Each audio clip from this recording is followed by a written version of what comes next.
अस्सलामुअलैकुम एवरीवन। मैं उम्मीद करती हूँ कि आप सब लोग खुश होंगे, आबाद होंगे, आमीन सुमा आमीन। इसी के साथ आज का व्लॉग शुरू करते हैं और आज का व्लॉग होने वाला है हमारी नैनीताल की ट्रिप का डे 1। तो हमारे साथ थे एहतिशाम के फ्रेंड यानी कि नवाज़ भाई और उनकी फैमिली। गाड़ी में बैठते ही बच्चे बेचारे सो गए थे क्योंकि हम बहुत ही सुबह घर से निकले थे, ऑलमोस्ट 6:30 के करीब। थोड़ी देर का सफ़र करने के बाद हम रुके थे ढिल्लों ढाबा पे क्योंकि हम सभी गाड़ी में सुबह उठते ही बैठ गए थे और किसी ने ब्रेकफास्ट नहीं किया था। तो हमें ये जगह थोड़ी डिसेंट सी लगी, तो हमने डिसाइड किया कि हम यहीं पे ही रुक जाते हैं और ब्रेकफास्ट कर लेते हैं, उसके बाद हम आगे की जर्नी शुरू करेंगे। ढाबे के अंदर एंटर होने के बाद हमने कॉर्नर की टेबल सेलेक्ट करी और हम सब वहीं पे ही बैठ गए और मेन्यू वगैरह देखने लगे। अंदर से भी वो प्लेस काफ़ी प्यारा सा नज़र आ रहा था और आसपास की लोकेशन तो आप देख ही सकते हैं। विंडोज़ से बाहर ग्रीनरी ग्रीनरी नज़र आ रही थी क्योंकि ज़्यादा आबादी नहीं थी उस जगह पे, ऑलमोस्ट खेतों के बीच में बना हुआ था वो जगह। सबसे पहले हमने ऑर्डर करी थी चाय और उसके साथ मंगाई थी ये लस्सी एहतिशाम को पीनी थी और एहतिशाम अपनी लस्सी छोड़ के वॉशरूम चले गए, तो बेनज़ीर ने उस पर कब्ज़ा कर लिया था। उन्हें बड़े ही मज़े आ रहे थे लस्सी पी के। उसके बाद एहतिशाम ने आके लस्सी ट्राई करी तो उन्हें भी लस्सी काफ़ी पसंद आई। उसके बाद हमने मंगवाए थे सोया चाप। यकीन करिएगा मैंने आज तक नहीं ट्राई किए थे, ये मेरा फ़र्स्ट टाइम था और खाने के बाद मैं बहुत डिसअपॉइंट हुई क्योंकि मुझे बिल्कुल नहीं पसंद आया और बेनज़ीर ने भी खाने से इनकार कर दिया। एहतिशाम को भी कुछ खास अच्छे नहीं लगे। उसके बाद हमने मंगाए थे हनी चिली पोटैटो, जो कि सिर्फ चिली पोटैटो मंगाए थे क्योंकि बच्चों को हनी नहीं पसंद था और वो मुझे काफ़ी पसंद आए थे। उसके बाद हमने ऑर्डर किए थे मंचूरियन और साथ में फ्राइड राइस।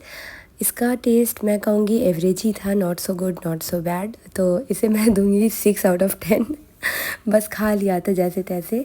तो अभी हम सब ने फटाफट से ब्रेकफास्ट इंजॉय किया। उसके बाद हम सब वहाँ से निकल पड़े थे अपनी आगे की जर्नी के लिए। अब ये डिसाइड किया गया था कि हमारा नेक्स्ट स्टॉप अब नैनीताल में ही होने वाला है इंशाल्लाह, इसलिए हम सब बहुत एक्साइटेड हो रहे थे। अब बहुत ही अच्छे अच्छे से व्यू नज़र आने लगे थे। हम पीलीभीत के आसपास पहुंचने लगे थे और वो एरिया पंजाबियों का एरिया है, तो वहाँ पे बहुत ही खूबसूरत खूबसूरत से गुरुद्वारा और झाले वगैरह नज़र आ रहे थे। और अब जब हम और नज़दीक पहुंचने लगे तो हमें दूर से थोड़े थोड़े से पहाड़ भी बादलों के अंदर कहीं दूर दूर नज़र आ रहे थे। रास्ते में कई सारे जंगल भी पड़े, टाइगर रिजर्व्स वगैरह भी पड़े और कई सारी बहुत बड़ी बड़ी सी नदियाँ भी पड़ी, लेकिन सारी की सारी सूखी हुई नदियाँ थी क्योंकि हम समर्स में जा रहे थे वहाँ पे। जो हम लोग नैनीताल के करीब पहुंचते जा रहे थे, नज़ारे और भी हसीन होते जा रहे थे, पहाड़ ऊंचे होते चले जा रहे थे। अब हम सबका एक्साइटमेंट नेक्स्ट लेवल पे पहुंच चुका था क्योंकि अब हम लोग ऑलमोस्ट नैनीताल पहुंच चुके थे। यहाँ से नैनीताल 20 to 25 किलोमीटर्स ही बचा था और रास्ते बहुत ज़्यादा खूबसूरत हो रहे थे। इस वक्त जिस रोड पे हम चल रहे थे ये पहाड़ों के बीच से ही गुजरी थी और पहाड़ों को कट करके ही बनाई हुई रोड थी जिस पे इस वक्त हमारी गाड़ी चल रही थी। तो आप देख सकते हैं व्यू कितने ज़्यादा खूबसूरत नज़र आ रहे थे।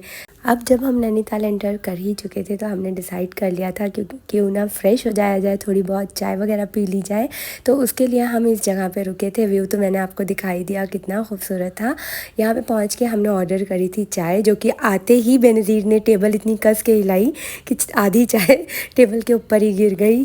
खैर कोई बात नहीं। उसके साथ हमने ऑर्डर करी थी पकौड़ी और बन मक्खन। वो सब खाने के बाद हम फिर से गाड़ी पे सवार हुए और यहाँ से अब नैनीताल बचा था सिर्फ 15 किलोमीटर्स।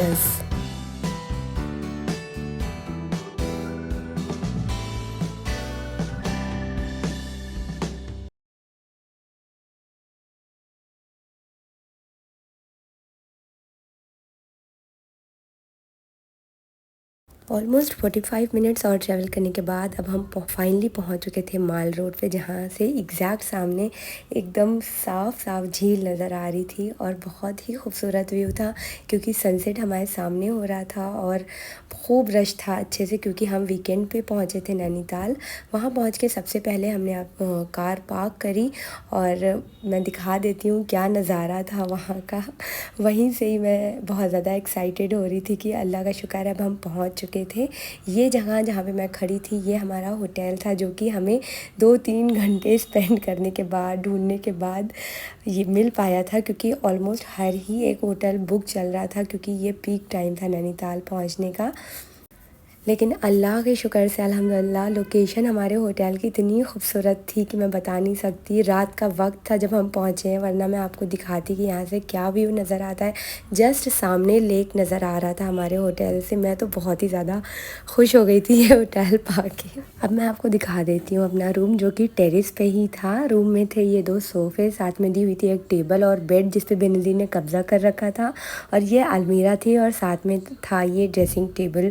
हमारा वॉशरूम वगैरह सब अटैच था और बहुत ही साफ़ सुथरी सी, बहुत ही सुकून सी जगह थी। तो बहुत अच्छा लगा मुझे ये होटल। उसके बाद सामान वगैरह सब शिफ्ट करने के बाद, फ्रेश होने के बाद हम खाना खाने के लिए बाहर निकल आए थे। और बाहर आके मौसम थोड़ा ठंडा था तो शाम ने शॉल ले ली थी और हम पहुंच चुके थे वहाँ के बहुत ही फेमस होटल दिल्ली दरबार में।